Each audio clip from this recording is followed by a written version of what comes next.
Welcome. I'm Lisa Bonis, and my guest today is psychic explorer and psychic lawyer, Mark Anthony. Among other things, I'm going to be asking Mark for his thoughts on what's going on in this crazy world today and how we can use our intuition to navigate. Mark's bio and credentials are far too long to read off here, so check the description below. But in a nutshell, Mark is a fourth generation psychic medium and an Oxford educated attorney. He appears on TV and radio and co hosts the show The Psychic and the Doc. His latest best selling book, The Afterlife Frequency, has won multiple awards, ranked as one of the top books about faith, and was up for a Pulitzer. Welcome, Mark. We always have such fascinating chats, and I'm sure today will be no different. So good to see you.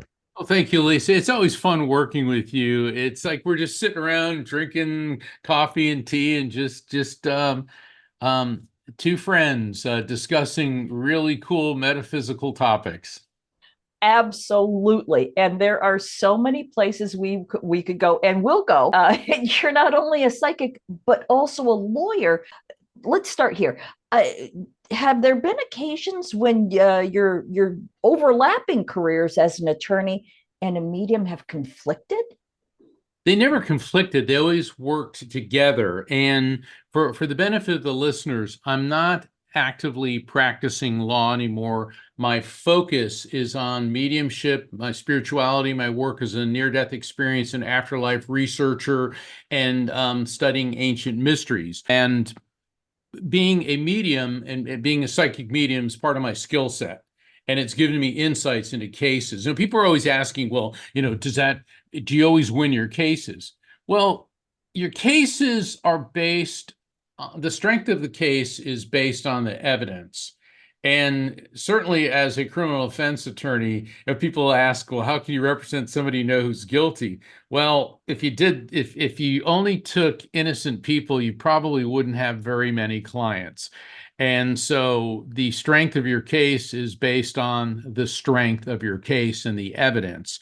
So it doesn't make me invulnerable, but it certainly gave me some insights and really helped in many situations.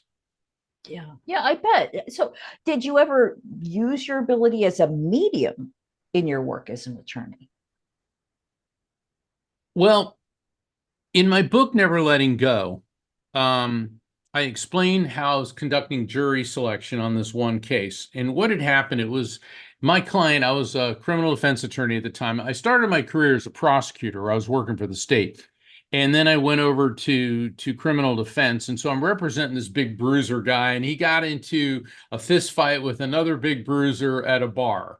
And he beat the daylights out of the other guy who then filed charges. So that's very typical in the barroom brawl cases. The loser files charges, but it is a crime of violence. So prior to the actual trial starting, we have to select a jury. And jury selection is an extremely important phase of a trial.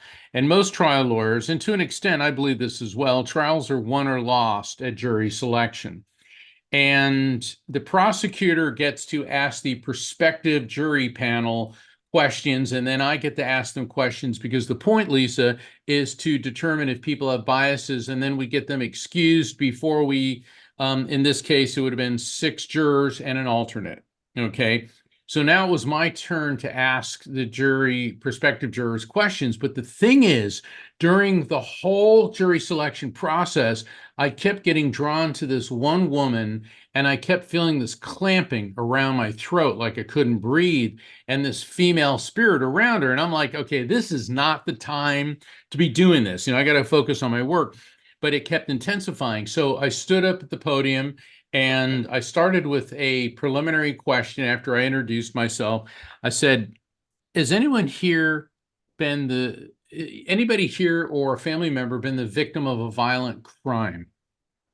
Well, lo and behold, that woman, her hand was shaking. I'll never forget her. She had this beautiful olive complexion. She was the sweetest looking person, and tears just started rolling down her cheeks. And she said, a year ago, my sister was in a foreign country when an escaped mental patient strangled her and then dismembered her body and threw her in the garbage like she was trash. Oh my God. I mean, in law school, they did not teach us how to deal with this. And I'm standing there, and the prosecutor, who was like a really annoying person, was even speechless. And all I can hear is my client going, dude, what are you doing? And all of a sudden, I could see her sister's spirit, and the clamping around my throat intensified. And that's when I realized it was her sister coming through. And I literally had a foot in two different worlds. And if the listeners want to find out what happens, you're going to have to get my book, Never Letting Go. but it's because seriously, because I explain in detail what had happened there. So there were times that spirits would come through that would help me quite a bit. There's a story that I would like to share. I was in another case, and it was a drunk driving case, and driving while under the influence, oh, it's just drunk driving. It's a very serious and dangerous thing to do. I mean, Mothers Against Drunk Driving was founded because too many mothers were losing their children, being killed by drunk drivers, or being killed because they were drunk drivers. And my client was not a very handsome person. Okay. I mean, with all due respect to him, he kind of looked like a garden gnome. He had the long hair, and he was short, and he had this asthmatic condition to where he would. So he had this really weird breathing thing. I mean, and he had and he was just a physical wreck. Okay. Nice guy. And this was one of the few clients that I knew was not guilty, because the police officer pulled him over, made him do the physical sobriety tests, and he was like, I can't do them, just because the way he talked. And the problem is, the police officer looked like Tom Cruise in the first Top Gun movie. Chiseled features, the perfect black hair, the starch uniform, big shiny. And as jury selection in that case, it turned out the jury was all women. Okay. So here I am with Quasimodo, my client, and Tom Cruise from Top Gun is on the witness stand, and all the women are looking at him like, I'm like, oh, great. And so the prosecutor was asking him, well, what did you notice? And the thing is, my client didn't reek of alcohol, but because of his asthmatic condition, he had really bloodshot eyes all the time and all these allergies. So police said, whoa, he had distinctly bloodshot eyes, and he couldn't do the field test. And so it was my time to cross-examine. And all of a sudden, I heard, ask him this. And before I did that, I said, you made a big deal about his bloodshot eyes. People can have bloodshot eyes for many reasons. Isn't that true, officer? That is true. He's looking at the jury and smiling, and they're all like, And I said, well, it could be because maybe they have allergies. I suppose that's possible. Possibly swimming from pool chlorine. That is a possibility. What about someone from crying? And that's when a spirit told me, ask him this, and he said, crying. I've never seen anyone with bloodshot eyes from crying. And the spirit said, ask him this. I said, are you married? And all of a sudden he goes, I never made her cry, like that. And then he caught himself. And every woman on the jury, he went from Tom Cruise to Count Dracula. They're all like, And in that moment, I knew I had won the trial. And I said, no further questions, because I realized it wasn't going to get any better than that. So I sat down, and then they said, do you have any witnesses? Marco, defense, rest. The jury went back to the jury room, Lisa, and came back, swear to, oh my God, in 10 minutes, not guilty. 10 minutes. Wow. And so that was a time, because this guy wasn't guilty. He was being punished because he had a physical disability, because he had an unsavory, unattractive appearance, but he wasn't guilty. And that was one of the times, and I could go on, we could do the whole show just on these stories, where a spirit came and said, when I was asking about the bloodshot eyes, ask him if he's married. And what happened was, he showed his true colors. Wow. Wow. So just to repeat, which book is that in? That Oh, well, the first jury selection story is in Never Letting Go. The story I just told, that's not in any of my books. That's All not in right. any of it. Which makes me think I should write that because I write for Best Holistic Life magazine. I write articles for them every month. We've got over 2 million, like almost 2.5 million subscribers now.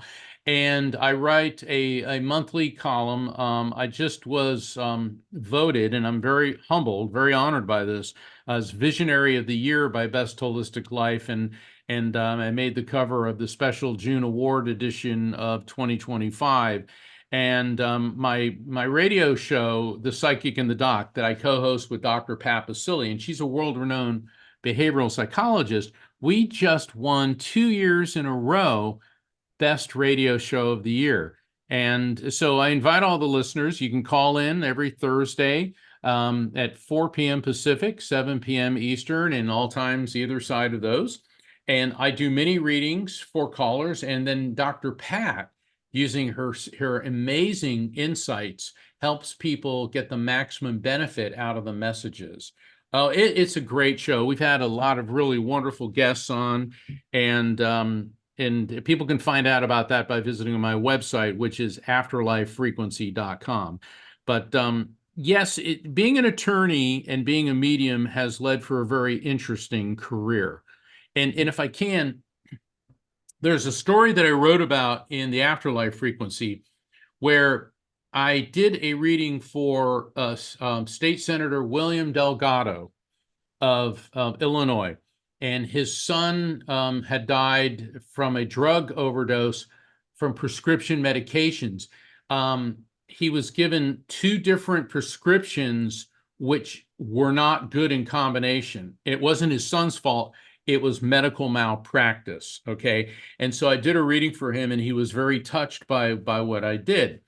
Well, about a year after that, Lisa, I was doing a reading for this woman from Illinois, and her daughter had died under mysterious circumstances.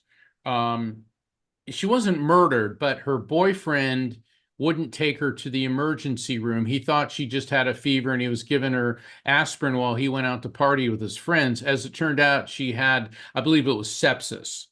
And by the time she finally got to medical treatment, it was too late. And the coroner, okay, because whenever there's a death of questionable circumstances, the coroner, the county coroner comes in, and the coroner wrote in her report, she died of natural causes. Well, the coroner happened to be her boyfriend's mother. Yes, conflict of interest. Well, guess what? Illinois, and this includes every other state in the union, did not have a statute about a coroner's conflict of interest. I mean, we see this with regular doctors, with attorneys, with accountants, supposedly with the president. You know, if there is a conflict of interest, you're supposed to remove yourself from the case. And her daughter came through and said the law must be changed. The law must be changed. And this woman that I was doing the reading for, the young lady's in spirit, her mother said, I've tried everything. I've called the Coroners Association. I called this. And she goes, nobody in the state of Illinois will help me. I said, wait a second. You said Illinois? I said, I know who to put you in touch with. I put her in touch with the state senator. After a really tough legal battle, Senator Delgado got past the coroner's conflict law, which is known as Leslie's Law, her daughter's name. And now other states throughout the country are adopting Leslie's Law. And this is what I refer to as spiritual synchronicity. I'm glad that we've talked, or you're talking about the senator, because I do want to get into, well, without getting political or taking sides. After all, we want everyone to hear what we're saying without any knee-jerk reactions. But given that the rule of law is getting a sound thrashing these days, what's your take on what's going on as both a lawyer and a psychic? Well, what's happening here? Well, certainly the world is in a state of flux right now, but when we take a step back, when has the world ever been utopia? And it hasn't. It hasn't. I mean, was it utopia during the Roman Empire? Well, no, not especially if you're one of the people getting thrown into the Colosseum or living under the weight of that. Was it utopia during the Dark Ages? Was it utopia during World War I and II and the Depression? So the world has always been very, very difficult and in flux. But right now, it does seem like the rule of law is in the separation of powers and in the constructs and the principles that the founders of this country set up are under a lot of stress and strain. And on one hand, we can say that this is very bad. On the other hand, maybe it's a good thing because it's testing the system to see if it works. Also, because of all these different opinions, it's going to lead to new and modifications of the law that may need to be happening. Because a lot of people ask me, well, what side of the political aisle are you on? And look, I've got people that are interested in my work on both sides of the aisle. I don't get political, and like you said, and that's you're the same way. We don't get political because what we do is for everybody. All right. Some people are going to believe me in what I do. Other people are going to reject it, and that's their decision. And I think it's very important to have separation of powers and separation of church and state. I will say one thing, though, and maybe I'm going out on the ledge. Texas just passed a law that said the Ten Commandments needs to be, I guess, in every public place or especially in the schools. And I have a real problem with that. Not because I have a problem with the Ten Commandments, but the First Amendment to the United States Constitution, what's known as the Establishment and Free Exercise Clause, says, and I quote, Congress shall make no laws respecting the establishment of a religion nor prohibiting the free exercise thereof. So by requiring the Ten Commandments, which is a Judeo-Christian set, of beliefs, into the public school system, that is tantamount to government establishing a religion. Now, think about people who are Hindus, Buddhists, Muslims, and other religions where this is ostracizing them and making them uncomfortable. And the founding fathers, they were flawed people. Okay, I mean, George Washington, Thomas Jefferson, they owned slaves. But on the other hand, they were also a very far-seeing person. And Jefferson's one of the most fascinating people because he knew slavery was wrong. He wrote about it being wrong, yet he owned like 200 people. So there was this conflict. And, John Adams, who was a New England Puritan, who was always lecturing about the evils of slavery. So there was a balance there too. But the thing is, they were all students of history. And they had been observing European history since the collapse of the Roman Empire. And what did they see? One religious war after another. Catholics against Greek Orthodox, Catholics against Protestants, one branch of Protestants against other branches of Protestants. And at the time the United States came into existence, in basically in 1783 at the end of the American Revolution, with the possible exception of the Netherlands, the United States was the only Western country that did not have a religious head of state. In Great Britain, it's the king. Even today, King Charles, he's taken the title Defender of the Faiths, to be plural. France, Spain, all the Catholic countries, the Pope assigned a cardinal, a high-ranking prince of the Catholic Church, as the religious advisor and head of that. And all of the Protestant countries all had a religious head of state. And the founding fathers saw that the unending meddling of religion into politics always led to war, and it always led to persecutions of outgroups, the culmination of which was Nazi Germany exterminating 6 million Jews and 5 million other outgroups. Yeah, absolutely. Thank you for laying that all out. So then with sort of a metaphysical view of the world, what do you suppose, humankind is on the brink? We're going through this massive transformation. There's no denying it. What do you see as intuitively as what's going on right now with the rule of law being under attack? Well, I think that traditional religions are declining. And if you look at the statistics out of the Pew Research Institute and other organizations that conduct these polls, and so when you get something like what Texas is doing with the Ten Commandments, is kind of, there's nothing more dangerous than a declining empire, okay? Because they're always prone to attack and do anything to try to keep themselves afloat. But in loss there is gain, as in gain there is loss. And I believe in God, and I make no bones about it. Do I believe God is an erotic white man sitting on a throne smiting people with his scepter? Absolutely not. I believe God's a universal divine energy and intelligence that connects through all of us, that is based and related to quantum entanglement. But I think what's happening is, while people are becoming less religious, they're becoming more spiritual. And spiritual is the direct connect with God, where you realize you don't need a dogma, you don't need a book, you don't need a church. Now, if you feel that you do, by all means, because when religions follow the teachings of Jesus, the teachings of Buddha, the teachings of Krishna, the good teachings of the ascended masters, they're wonderful. And so that's what I think is happening as the rule of law is trying to interject religion into politics. What's happening is people are seeing, well, this is primitive, and what we need to do is be closer to God. And when people say, well, how do I find God? It's like, you already have. We're all interconnected.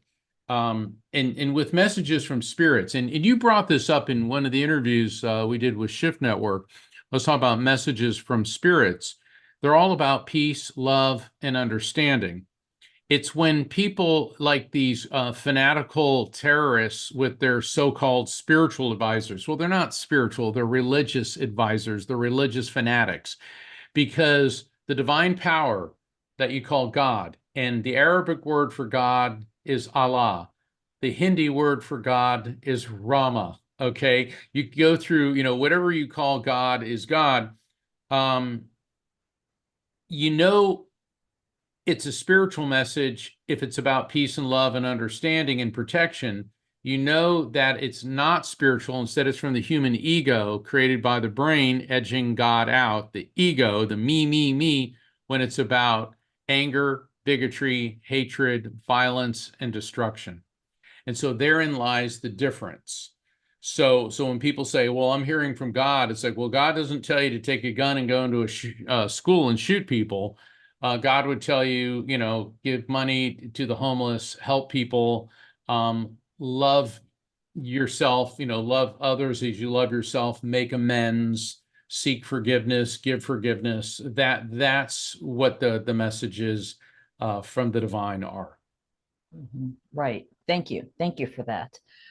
Now, I would like to sort of switch topics a bit. In your book, The Afterlife Frequency, which is magnificent, by the way, thank you. You introduce new terms and concepts about spirit communication based on science. And I love that you're one of the mediums working with Dr. Gary Schwartz, the University of Arizona, Tucson, on the Soul Phone project. And I know that a lot of it cannot be revealed yet because the research is still ongoing, but how does your scientific exploration connect with that work? Well, I'm very honored to be one of the research mediums on the Soul Phone project. And what I can tell you is Dr. Schwartz, he's got, his team with the electrical engineers and the scientists that are working on technology to communicate with spirits. And the research mediums, we help communicate with spirits that are working with Gary Schwartz and help to validate some of the information that they've received through the soul phone. And it's really, really fascinating stuff. And what I find amazing is Thomas Edison, back in the 1920s, he did an interview for Scientific American magazine, I believe it was.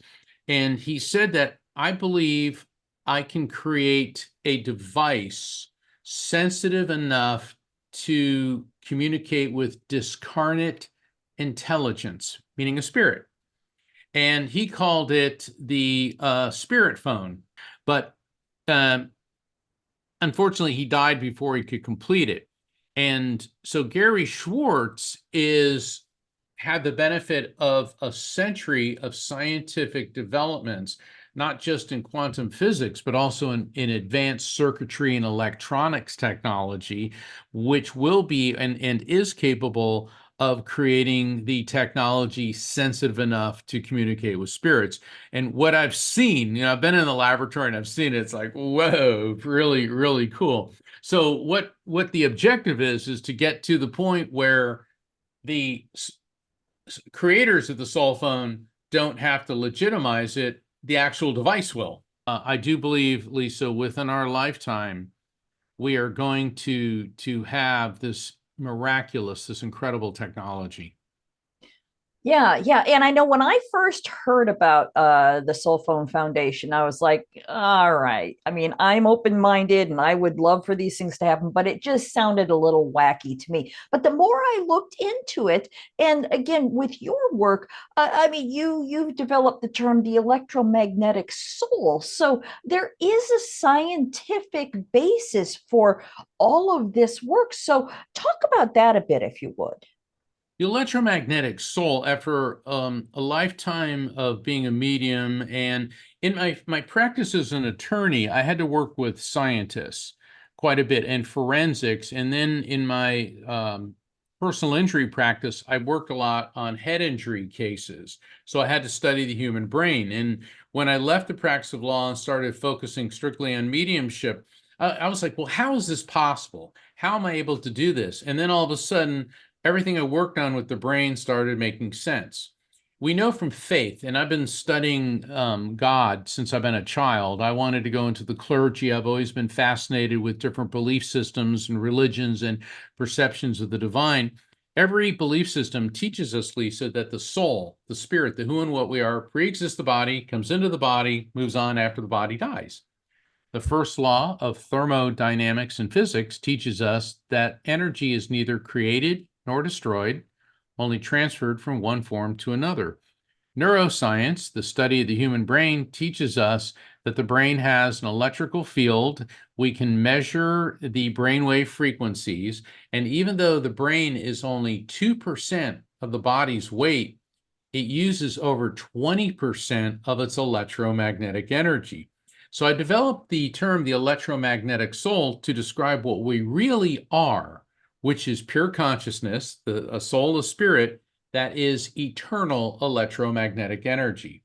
I mean, if physics is telling us energy's always been here, neither created nor destroyed, only transferred from one form to another, and religion talks about God and the soul as always was, always will be, but they've been saying the same thing. And now we're beginning to see that they're not diametrically opposed. They really are in harmony.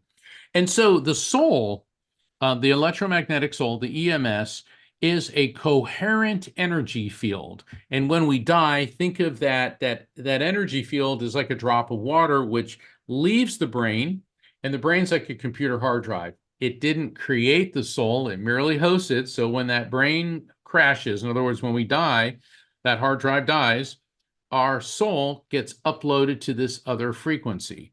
And we are capable of communicating with these souls. They're amazing.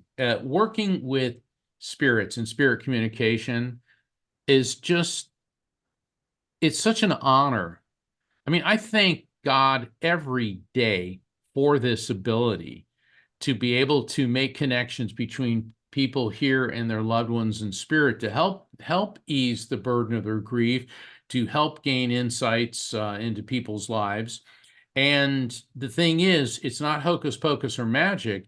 And as the work that Gary Schwartz is doing and others in the field of near-death experience research and survival of consciousness, it's based on sound scientific principles. And that's why I developed the electromagnetic soul theory to explain what that principle is. Yeah, yeah. And a question that comes to mind as you're talking, because as you said, you do NDE research as well.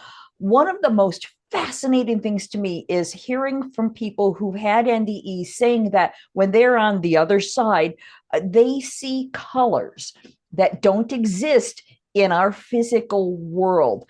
And have you heard stories of this? And if so, talk about that.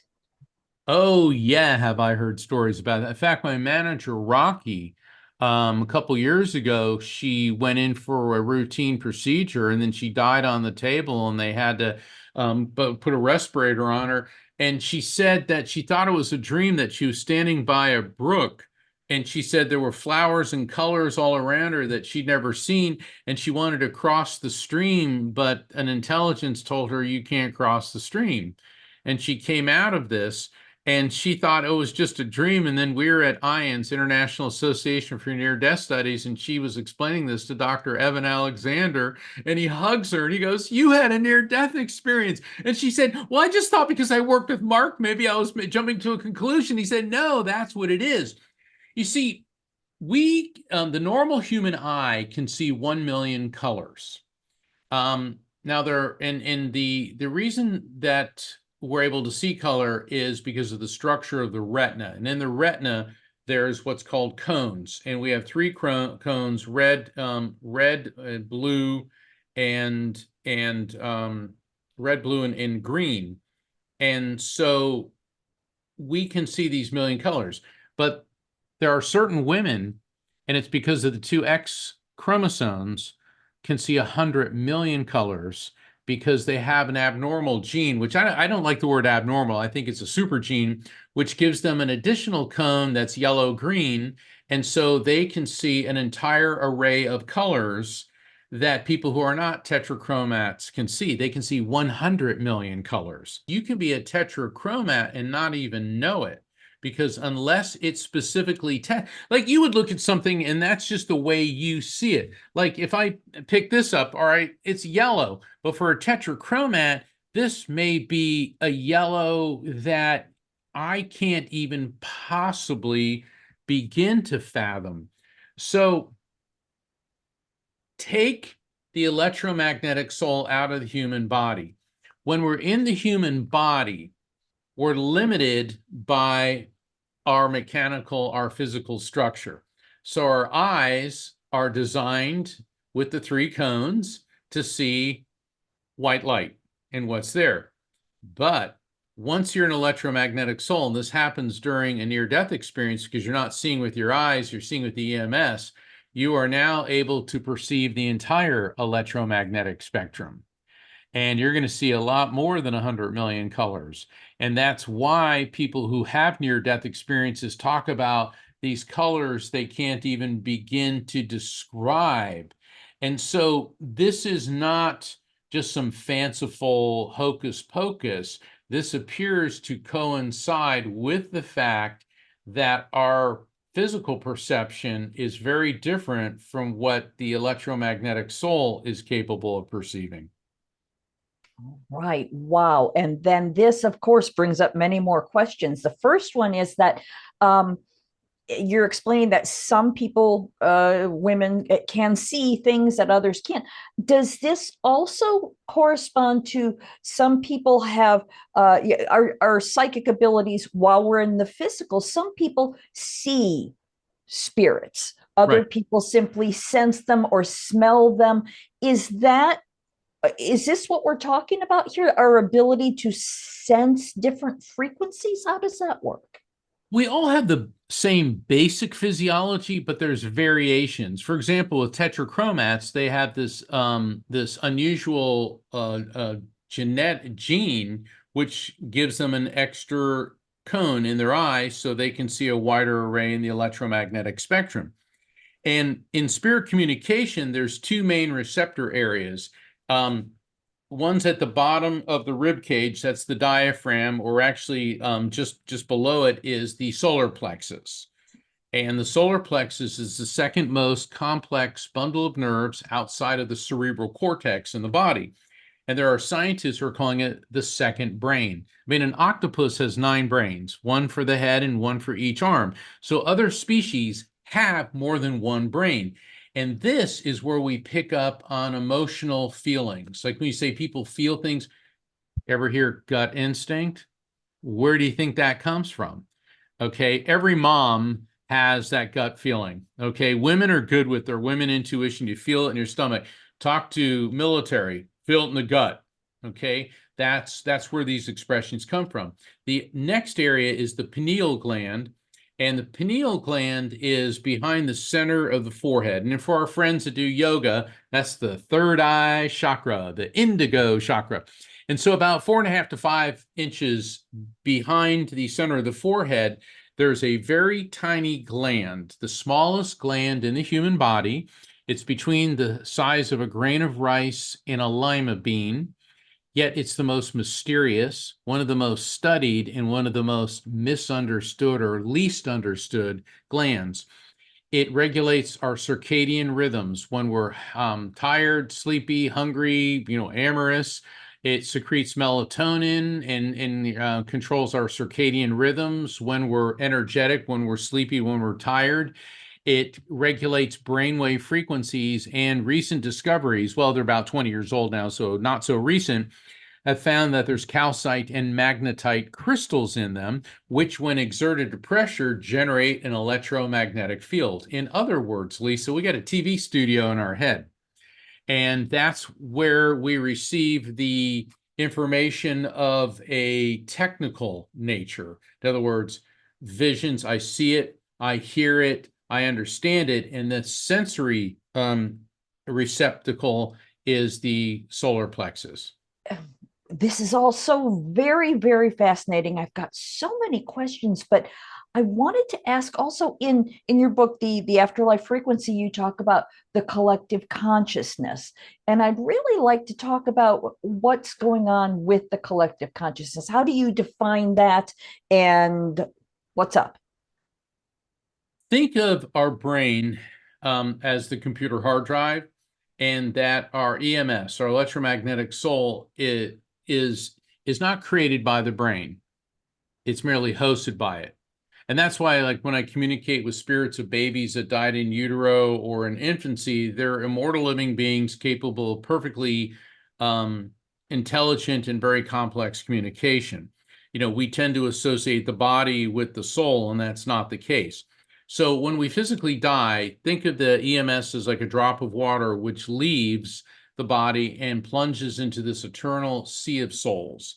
Now, it's a frequency thing. So basically, we're quantum leaping to a higher frequency, but it's easier to picture our soul as a drop of water. So once we plunge into this eternal sea of souls, then you're still you. Okay, you're a coherent EM field, but now you're linked to other spirits that are linked to other spirits that are linked to other spirits. And that's why spirits can come through and they'll see past, present, future events. They can bring forth information that far exceeded the scope of anything that they knew here in this world.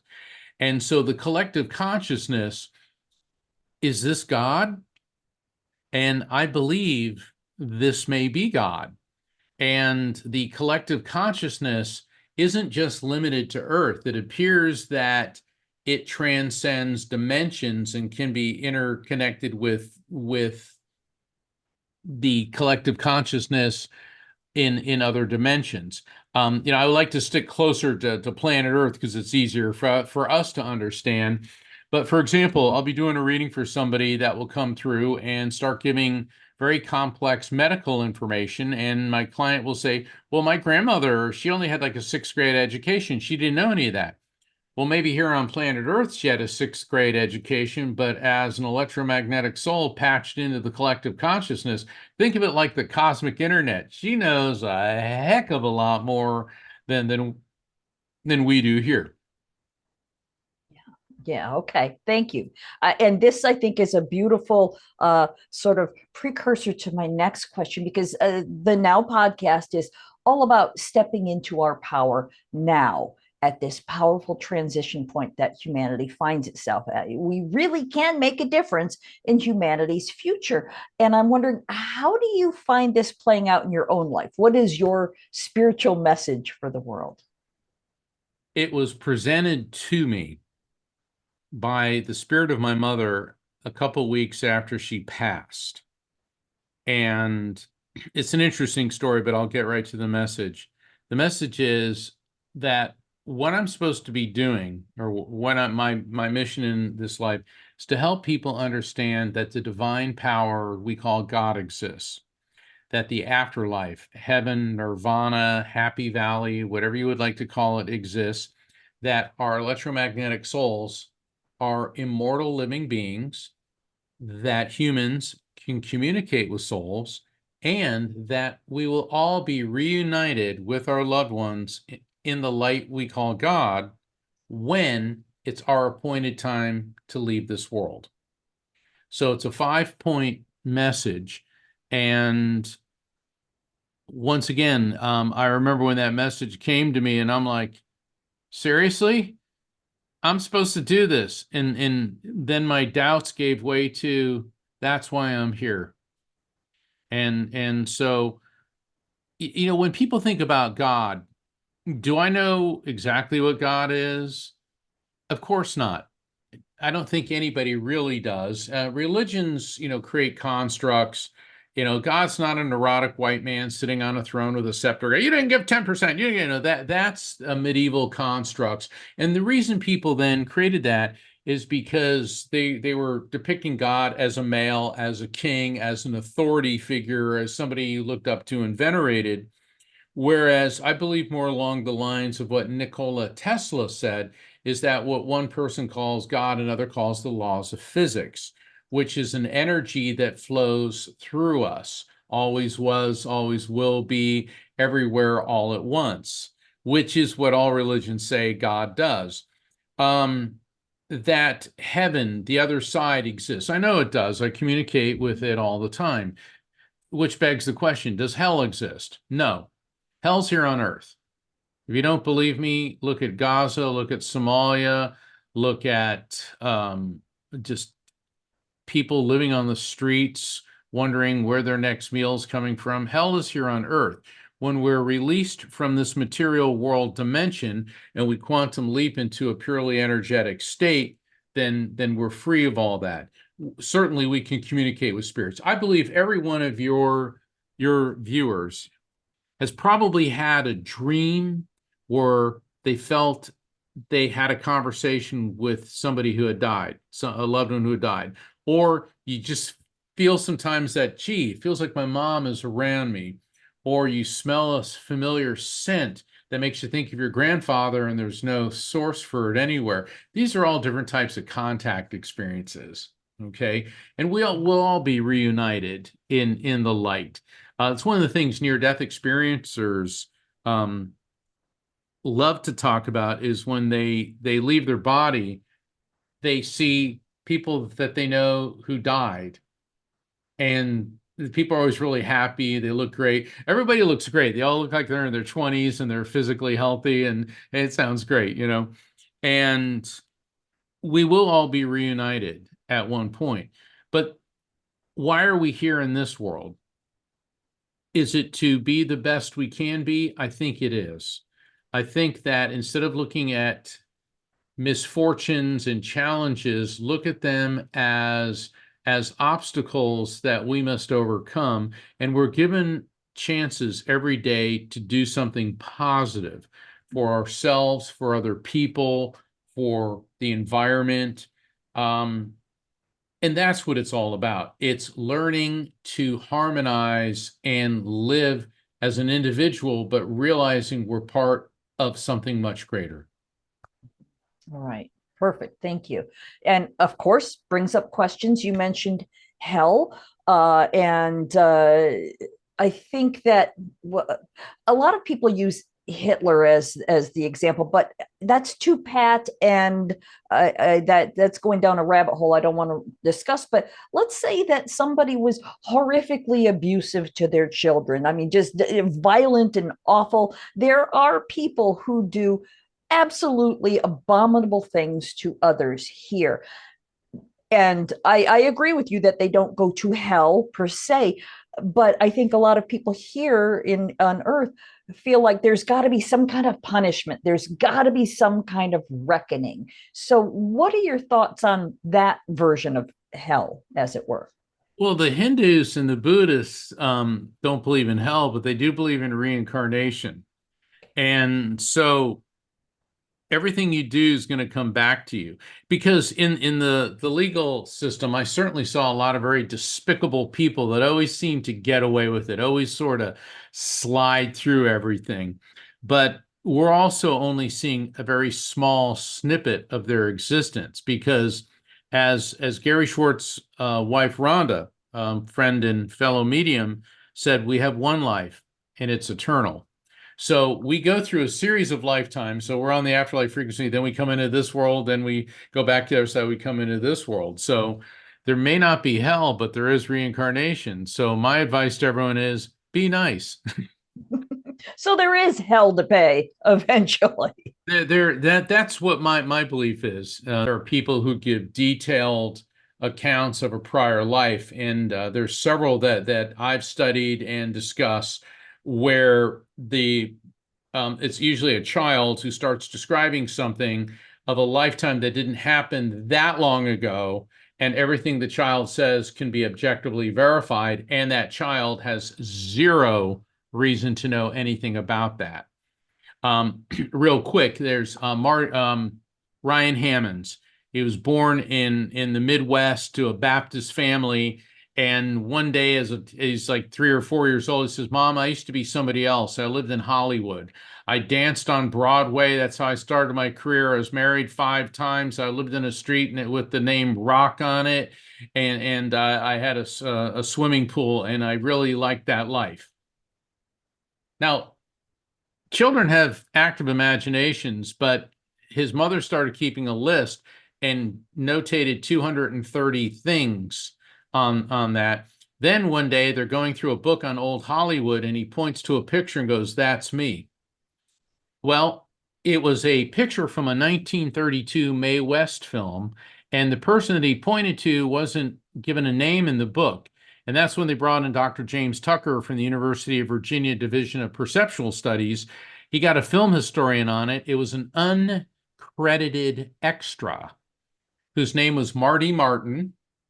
He was married 5 times, started his career as a dancer on Broadway, lived on Roxbury Lane in Beverly Hills in a nice house with a pool in it. I mean, they found so many things right down the line. Okay. So when I get these people like, "Oh, there's no evidence, there's no evidence," it's like, well, then you're not studying it. Okay. And I could go on and on. There's cases from all over the world where people are remembering prior lifetimes with astonishing detail. And this lends to the credibility that energy is neither created nor destroyed, only transferred from one form to another. Wow. Yes. Thank you. That's a great story. I'm going to be looking that one up. We're almost out of time here. I want to make sure that we mention again your website, afterlifefrequency.com. What will people find if they visit you there? You'll find out, well, how to tune into my weekly live stream show, The Psychic and the Doc. You can find out about purchasing my books, scheduling a one-on-one reading with me, or my online light circles, all my tour events. That's why I invite you also, when you go to afterlifefrequency.com, sign up for my newsletter. That'll keep you up to date. I'm constantly on tour. I've got several dates throughout the country in 2025, and we're already booking 2026. So there's also a resource called Grief Management.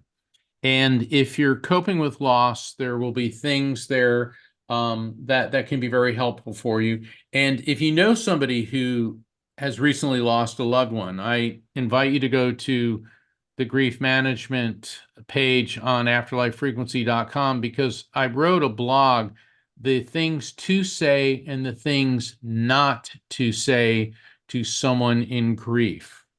Okay. A lot of times people will come, oh, he's in a better place. Do not say that. Does the parent really want to hear that the child they love so much who died is in a better place? You're young, you'll meet somebody else.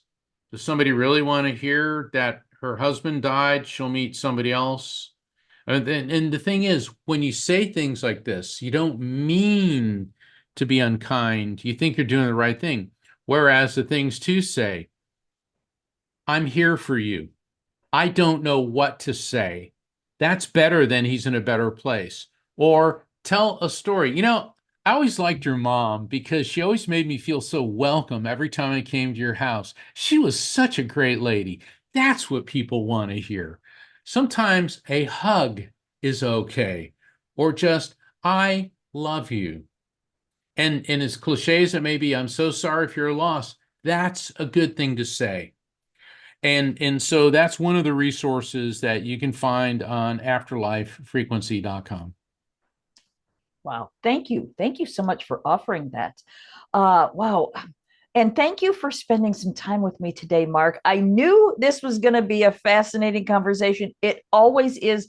We could go on for hours, but obviously time ticks. Do you have any final words, or do you feel like we've covered enough for one day? Look at it like this. Every day that you're alive is a gift. And many days it may not feel that way, but every day that you're alive is an opportunity that can open a new door. And if a door closes and you say, why'd that door close?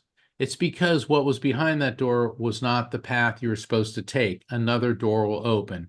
So look at every day that you're alive as a gift.